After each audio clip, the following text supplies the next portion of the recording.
પંડ્યા આરતી આપ જોઈ રહ્યા છો Spark Today News. Joint CP Manoj નીનામાનું નિવેદન।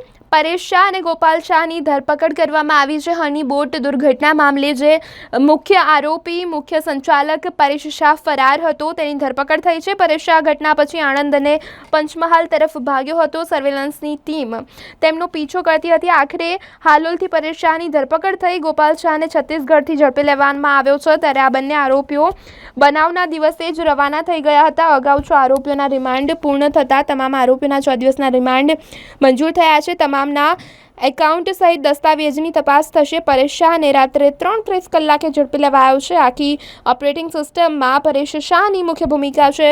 ફરાર આરોપીની મિલકત ટાંચમાં લેવાની કાર્યવાહી કોર્ટમાં હાથ ધરાઈ છે। આજે અરણી લેફ્ટ ઝોન ખાતે જે ગંભીર બનાવ બનેલો છે એના અનુસંધાને આજે આપણે વધારાના 2 આરોપીને અટક કરેલા છે અને બંને પૈકી જે પરેશ શાહ છે તે આણંદ જિલ્લામાં અને પંચમહાલ જિલ્લામાં સતત ફરતા રહેતા હતા। એક જગ્યાએ ક્યાં સ્થાયી થયા નથી, પણ આપણી સર્વેલન્સ ટીમ સ્ટેટિક એમની પાછળ હતી અને છેવટે હાલોલ ખાતેથી એમને રાઉન્ડ અપ કરી લેવામાં છે। આજે 3:15 વાગે એમને અરેસ્ટ કરવામાં આવ્યા છે। બીજા જે આરોપી છે એ છત્તીસગઢથી રાયપુરની બાજુમાંથી આપણે એસઓજીની ટીમ રવાના કરી હતી। એસઓજી અને ક્રાઇમ બ્રાન્ચ ત્યાંથી આપણે એમને રાઉન્ડ અપ કરવામાં આવેલા છે। જેઓને પણ આજ રોજ અટક કરવામાં આવે છે। નામ છે ગોપાલદાસ પ્રાણલાલ શાહ। આ બંને આરોપી છે એ બનાવ જે દિવસે બનેલો એ જ દિવસે વડોદરા શહેર છોડીને રવાના થઈ ગયેલા અને જે 7 દિવસ થયા છે બનાવ બનેને। 7 દિવસના અંતે ક્રાઇમ બ્રાન્ચ, એસઓજી અને પીસીબીની જે અમારી એક્ટિવ ટીમો છે જે એમની પાછળ હતી સર્વેલન્સના આધારે અને એમની મહેનતથી આ બંને આરોપીને આજે અરેસ્ટ કરવામાં આવ્યા છે। વધુમાં અગાઉ જે આરોપીઓ અરેસ્ટ થયા છે 7, એ પૈકીને રિમાન્ડ પૂરા થતા ફર્ધર રિમાન્ડ માટે આજે નામદાર કોર્ટ સમક્ષ રજૂ કરવામાં આવેલા અને વધુ 6 દિવસના રિમાન્ડ આપણે મેળવવામાં સફળ થયા છીએ। અને આ 6 દિવસના રિમાન્ડ દરમિયાન આપણે જે ઝીણવટભરી આગળની જે તપાસો કરવાની છે, એકાઉન્ટને લગતી તપાસો કરવાની છે, ટ્રાન્ઝેક્શનને લગતી જે તપાસો કરવાની છે, એ બેઝ પર આપણે 6 દિવસના બધું રિમાન્ડ મળ્યા છે અને ખૂબ જ ઊંડાણપૂર્વક ઝીણવટપૂર્વકની તપાસ થઈ રહી છે। 6 આરોપી કે 7 આરોપી? 7 તો આપણી પાસે હતા, 2 આજે એટલે 9 આરોપી નહીં, ફર્ધર રિમાન્ડની 6 આરોપી। બીની તો અલગ છે।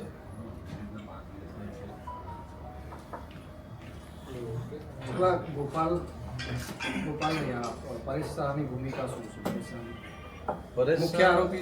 પરેશ શાહ આજે 3:15 વાગે આપણે એમને એરેસ્ટ કર્યા છે।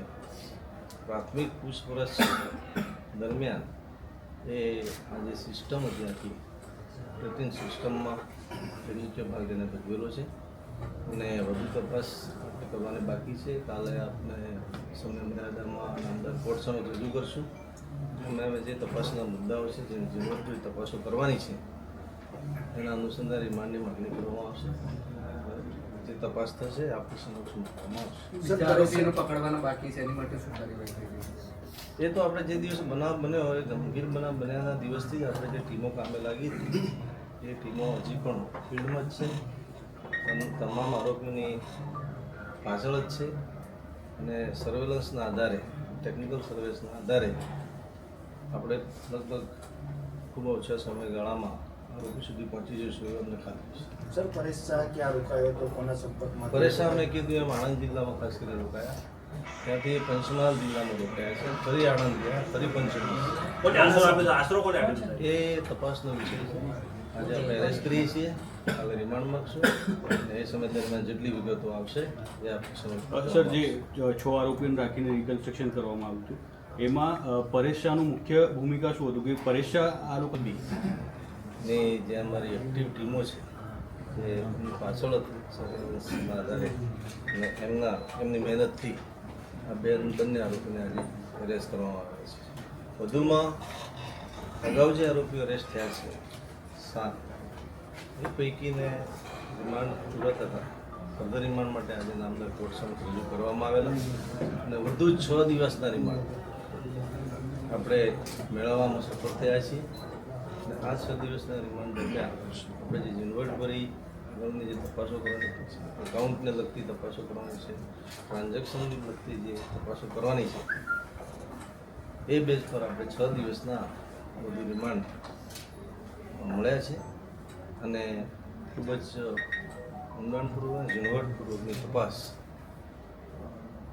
સીટ પર થઈ રહી છે. સાહેબ 6 આરોપી કે 7 આરોપી 7 તો આપણી પાસે હતા, 2 આજે એટલે 9 આરોપી, નહીં ફર્ધર રિમાન્ડની વાત. 6 આરોપી. બીની અલગ છે.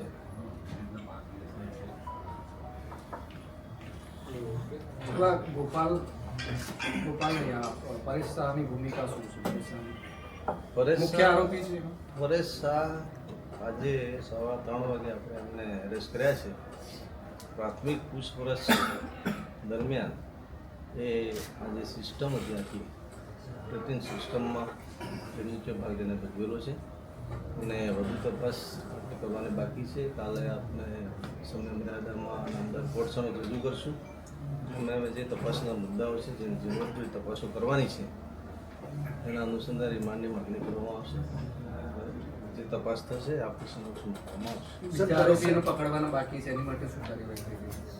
એ તો આપણે જે દિવસે બનાવ બન્યો હોય, ગંભીર બનાવ બન્યાના દિવસથી જ આપણે જે ટીમો કામે લાગી હતી એ ટીમો હજી પણ ફિલ્ડમાં જ છે અને તમામ આરોપીઓની પાછળ જ છે અને સર્વેલન્સના આધારે, ટેકનિકલ સર્વેલન્સના આધારે આપણે લગભગ ખૂબ ઓછા સમયગાળામાં આરોપી સુધી પહોંચી જઈશું એવું અમને ખાતરી છે. સર, પરેશ શાહ ક્યાં રોકાયો હતો, કોના સંપર્કમાં હતો? પરેશ શાહ મેં કીધું એમ આણંદ જિલ્લામાં ખાસ કરીને રોકાયા, ત્યાંથી પંચમહાલ જિલ્લામાં રોકાયા છે, ફરી આણંદ ગયા, ફરી પંચમહાલ. એ તપાસનો વિષય છે. આજે આપણે એરેસ્ટ કરીએ છીએ, કાલે રિમાન્ડ માંગશું અને એ સમય દરમિયાન જેટલી વિગતો આવશે એ આપ સમક્ષ સર, જે 6 આરોપીઓને રાખીને રિકન્સ્ટ્રક્શન કરવામાં આવ્યું હતું એમાં પરેશ શાહનું મુખ્ય ભૂમિકા શું હતું કે પરેશ શાહ આ લોકોને ઓર્ડર્સ કરતો હતો કે બોટમાં કેટલા લોકોને બેસાડવાના કે આ જે મેનેજર નક્કી કરતો હતો, શું હતું? આખી જે ઓપરેટિંગ સિસ્ટમ છે એમાં પરેશ શાહની ભૂમિકા છે. હવે કોના દ્વારા એ ઓપરેટ કરાવી, કઈ રીતે કરાવી, શું એની તકેદારી રાખવી, એ બધું ઓપરેટ કરવાના નાતે એણે આ બધું ધ્યાન રાખવાનું. કેમ કે જે માણસો આપણે સૌ પ્રથમ એરેસ્ટ કર્યા એ બધા પરેશ શાહના કહેવાથી ત્યાં રાખવામાં આવેલા અને એમની ફરજ જવાબદારી સોંપવામાં આવેલી અને મેનેજર જે શાંતિલાલ છે એ જે કંઈ આવક થાય છે ત્યાં એ આના બેંકના એકાઉન્ટમાં, એટલે લેગઝોનના એકાઉન્ટમાં પૈસા ટ્રાન્સફર થતા હતા. એટલે હવે પરેશભાઈ જ્યારે આવી ગયા છે તમારી સમક્ષ આરોપી તરીકે, તો હવે આપણે એના એકાઉન્ટમાં અથવા બીજા કોઈ એકાઉન્ટમાં કે એના પરિવારના એકાઉન્ટમાં કેટલું ટ્રાન્ઝેક્શન થયું છે એક તપાસનો વિષય છે અને બેંકો સાથે અમે સંપર્કમાં છીએ.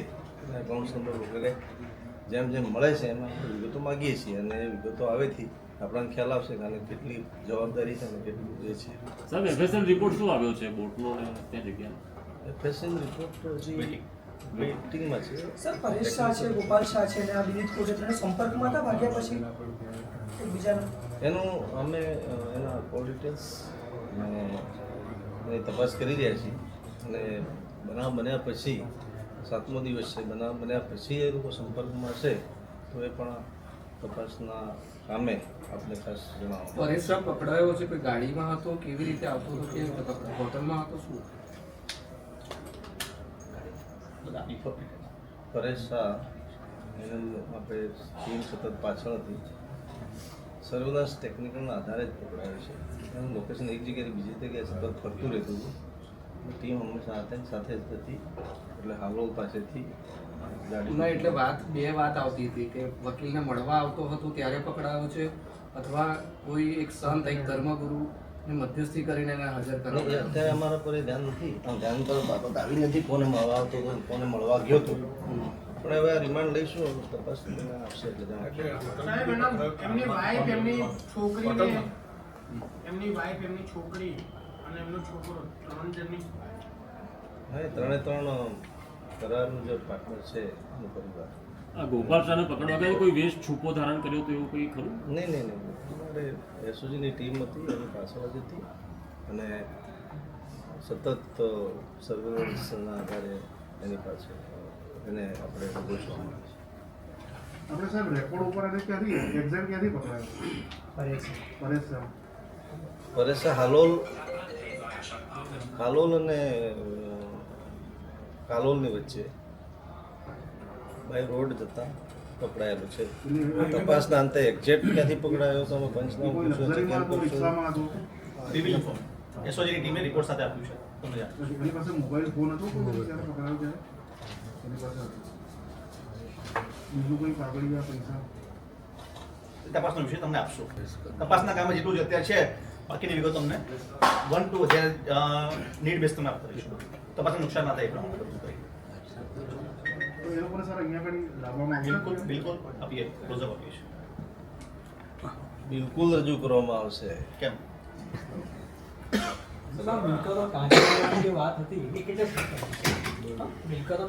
મિલકત જો આમાં એક કાર્યપદ્ધતિ છે સીઆરપીસી મુજબ કે ફરારી આરોપી તમને મળી જ નથી આવતા તો એની મિલકત આપણે કાચમાં લેવાની કોર્ટ કાર્યવાહી કરવાની હોય છે. એટલે આપણે જ્યાં સુધી પ્રયત્નો કરીએ છીએ ને અમે જે એફઆઈઆરના છે એફઆઈઆર વગરના છે જે આરોપીઓ આપણે હસ્તગત કરી લઈએ છીએ સામે મર્યાદામાં તો મિલકત ટાચવાનો કોઈ પ્રશ્ન ઉપસ્થિત થતો નથી. પણ નથી જ મળી આવતા તો આપણે સીઆરપીસી 82 પહેલા 70 આવશે પછી આવશે 70 ચાલુ થઈ 70 82 પછીથી કરવાની છે જેમાં કોર્ટની પરમિશન મળે. મિલકતની માહિતીમાં શું કરવું છે? પણ મિલકતની માહિતી અમે એટલા માટે મંગાવી છે કે બધા વ્હાઇટ કોલર ક્રિમિનલ્સ છે તો કદાચ સમય મર્યાદામાં હાથમાં ના આવે અથવા તો તમામે તમારી પાસે પાસપોર્ટ છે એને કેન્દ્ર રીતે કદાચ બહાર ન જાય એના માટે પણ અમે એલોસિંગની કાર્યવાહી કરી છે. તેમ છતાં એમના કોર્પોરેશનને જેટલી મિલકતો કોના નામે આવેલી છે એની વિગતો અમે એડવાન્સમાં મંગાવી. આખા લેક ઝોનમાં કેટલા સીસીટીવી હતા એ કોઈ વિગત આવી છે અને કેટલા બંધ હતા ચાલુ હાલતમાં એનો અલગથી ગુનો દાખલ કર્યો છે? 182 દાખલ વિગત આપી તમને. ટોટલ નથી એક જ ચાલુ હતું પણ એમાં પોલીસના કેટલા અને પાલિકાના કેટલા એટલે તારે પાલિકાના કેટલા અને પ્રાઇવેટ કેટલા બધા એજન્સી એજન્સીમાં એટલે ટૂંકમાં રેક ઝોનના પોતાના સર આ જેમ હાજી તપાસ જેમ આગળ ચાલી રહી છે કઈ નવા મુદ્દા આવી રહ્યા છે કે નવા ગુના દાખલ થઈ શકે એવું કંઈ આવ્યું છે? કોર્પોરેશનમાંથી એગ્રીમેન્ટનો ભંગ કે અન્ય સીસીટીવી નથી બંધ છે એવું કંઈ આવ્યું છે? અમે કોર્પોરેશનમાંથી માહિતી તબક્કાવાર માગી રહ્યા છીએ પત્રથી માગી રહ્યા છીએ અને અમે આ પૈકી આ જે કરાર છે એ કરારની નકલ અમને ઓફિશિયલી મળી છે. બાકીના કોઈ ડોક્યુમેન્ટ્સ કોઈ શરતો કોઈ ઠરાવ કોઈ સ્ટેન્ડિંગ ઠરાવો એ જૂના છે એ અત્યારે અમે હજી સુધી અમારી સુધી પહોંચ્યા નથી પણ અમે એમની પાસે ફરીથી બીજી વાર પણ માગણી કરી છે કે અમને આ દસ્તાવેજો પૂરા પાડવામાં આવે. દસ્તાવેજો પૂરા પાડવામાં આવે ને એ દસ્તાવેજોની કન્ડિશનો શું છે એનો ભંગ થાય છે કેમ એ બધું અમે અભ્યાસ કર્યા પછી ઇન્વેસ્ટિગેશન કર્યા પછી આપણી સમક્ષ ફરેશ માટે એક જ વસ્તુ રહી જાય છે આસપાસ કે કયા વેહિકલમાં હતો એ ખાલી એટલું આસપાસ રાજ્ય બહાર પ્રવાસ કર્યો તો કે નહીં ના સર, એક મિનિટ. હવે એની પૂછપરછમાં નીકળશે કે ક્યાં ક્યાં મૂવ થયો હતો એ મળશે અને કેવી રીતે અમને આપીએ છીએ.